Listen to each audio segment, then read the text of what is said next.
छोड़लू हमर तोहरो केहू छोड़ी। Recording R series recording studio Brauli. तू दिल तोड़लू हमर तोहरो केहू तोड़ी। तू साथ छोड़लू हमर तोहरो केहू छोड़ी। तू साथ छोड़लू हमर तोहरो केहू छोड़ी।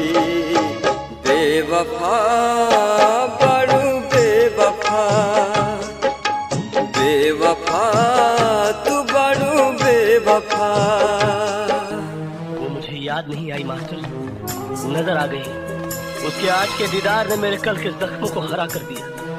मैं दर्द से तड़प उठा हूँ मास्टर। टूट कर प्यार किया था मैंने उससे। नहीं केपी, लेकिन अब वो किसी और की हो चुकी है। वो किसी और की हो सकती है, लेकिन मैंने तो किसी और को नहीं अपनाया। उसने किसी और का हाथ थाम लिया।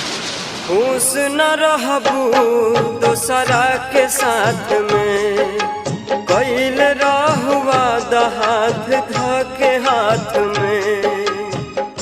Recording R series recording studio Brauli. खुश न रहबू दोसरा के साथ में, कैल रहुआ हाथ धके हाथ में। तू बाड़ू बेरहम पहचान गईली हम। पहले रहे खुशी अब बाटे संगे गम। तू दिल तोड़बू हमर तोहरो केहू तोड़ी। तू साथ छोड़बू हमर तोहरो केहू छोड़ी। तू साथ छोड़बू हमर तोहरो केहू छोड़ी। बेवफा बड़ू बेवफा, बेवफा तू बड़ू बेवफा। Presented by Tiger Music। यहाँ पर प्यार मोहब्बत तो एक बार लोग खुल के कर लेते हैं, मगर शादी ब्याह बड़ा सोच समझ के किया जाता है।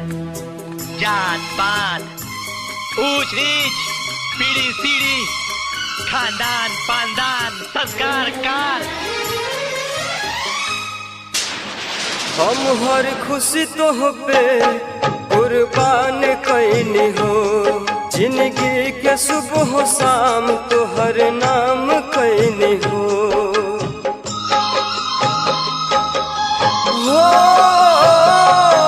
हम हर खुशी तो पे कुर्बान कैनी हो। जिंदगी के सुबह शाम तो हर नाम कैनी हो। जैब तू कठोर एहसास न रहे। हो जैब पराइया अब आह रोज भरे। तू दिल तोड़लू हमर तोहरो केहू तोड़ी। तू साथ छोड़लू हमर तोहरो केहू छोड़ी। तू साथ छोड़लू हमर तोहरो केहू छोड़ी। बेवफा